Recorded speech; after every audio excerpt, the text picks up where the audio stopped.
피나라 하신 거죠. 그러고 다음날에 눈이 퍼렇게 돼서 오셨어요. 너무 안타까웠어요.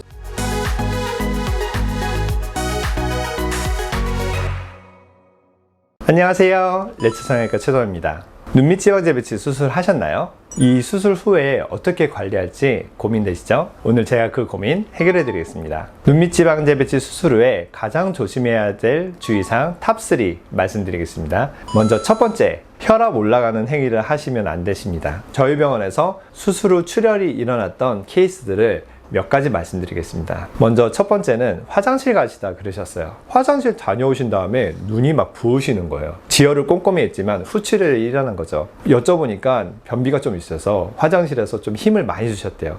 이렇게 해서 갑자기 순간적으로 혈압이 올라갈 때 후출혈이 있을 수 있습니다. 두 번째는 재밌는 케이스인데 이상하게 저희가 했던 수술 중에서 제법 피가 좀 나서 다음날 오신 거예요. 그래서 이상하다, 이렇게 지혈을 꼼꼼했는데 왜 그럴까 하고 여쭤보니까 그 남편분이 새벽에 들어오셨는데 다리가 너무 저리시다고 다리를 주물러 달라 하셨대요. 그래서 밤새 주물러 주셨대요. 그러니까 이렇게 밑을 하면서 고개를 숙이고 피나라 하신 거죠. 그러고 다음날에 눈이 퍼렇게 돼서 오셨어요. 너무 안타까웠어요. 수술이 이쁘게 됐는데 결과적으로는 이제 피멍이 다 빠지고 원상복귀 돼서 지금은 너무 이쁘시지만 멍붓기가 너무 오래 가셔서 한 3, 4주 정도는 고생하셨던 것 같습니다. 세 번째는 구토하신 경우인데 간혹 수면 마취가 조금 안 맞으시는 분이 간혹 계시는데 그때는 집에 돌아서 토를 하실 때가 있거든요. 토를 하다가 순간적으로 혈압이 올라가지고 피가 조금 났던 거예요. 그래서 그때도 다음날 피가 나서 오셔가지고 그분은 제가 지혈을 조금 더 해드렸습니다. 이런 식으로 순간적으로 힘을 주거나 밑을 내려보면서 큰 힘이 들어갔거나 아니면은 갑자기 머리로 피가 쏠리는 그런 상황들이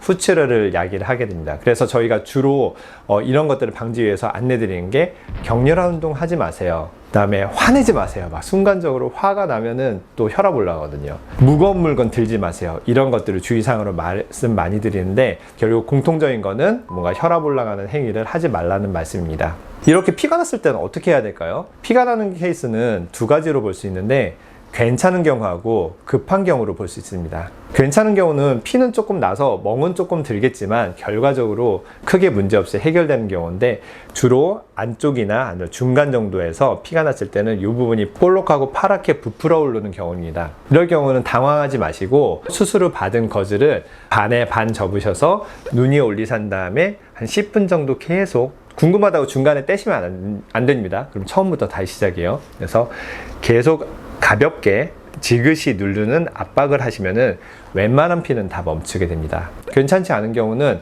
보통 바깥쪽에서 출혈이 나는 경우인데요. 바깥쪽이란 거는 피부 표면 근처 바깥쪽이 아니고 속에 있는 지방 부위 중에서 바깥 부위인데 이때는 뒤쪽에 피가 많이 고일 공간이 뼈 속에 있는 공간이 더 넓기 때문에 한번 피가 나면은 많은 피가 고이게 됩니다. 그렇게 되면서 안구도 압박되고 시야도 흐려지고 퉁퉁 붓게 됩니다. 그래서 뭔가 갑자기 부풀어 오르는데 굉장히 단단해지면서 시야가 흐려졌다, 앞이 잘 안 보인다, 그 다음에 뭔가 통증이 있다, 이럴 때는 반드시 병원으로 전화를 하시고 아니면은 저희 병원 같은 경우는 응급콜이 있습니다. 그래서 응급콜로 전화를 해서 이런 사항을 전달을 한 다음에 최대한 빨리 병원으로 와서 조치를 받아야 됩니다.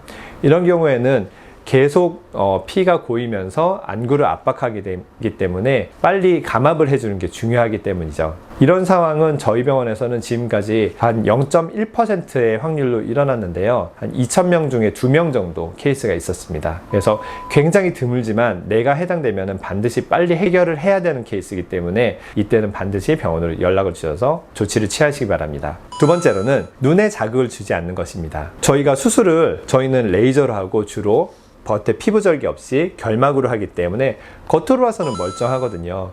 멍부기도 많지는 않아서 며칠만 지나면은 주변에서도 수술한지 알아보지 못하는 경우가 많습니다. 겉에 흉터가 없다고 수술을 안 한 것은 아니고 내부에도 절개 라인도 있고 열심히 회복을 하는 과정이기 때문에 역시 눈에 자극을 주는 행위는 도움이 되지 않겠죠. 그래서 한 2, 3주 정도는 조심하시는 게 좋습니다. 눈밑지 수술 후 주의사항 세 번째, 바로 술과 담배입니다. 간혹 많이 술을 드시다 보면은 이제 염증에서 감염까지 이제 이어지는 경우가 있는데요. 이럴 때는 결과에 영향을 미치기 때문에 술은 2주간 그래도 참아주셔야 되고요. 담배는 혈관을 좁히는 특성이 있습니다. 그래서 특히 말단에 있는 미세혈관들을 좁게 만들어서 산소 공급을 떨어지게 하는데요. 회복이 늦어지기 때문에 담배도 조금만 좀 참으시는 게 좋으시겠습니다. 눈밑지 수술 후 이 세 가지만 꼭 기억하시고 좋은 결과, 예쁜 결과 있길 바라겠습니다. 감사합니다.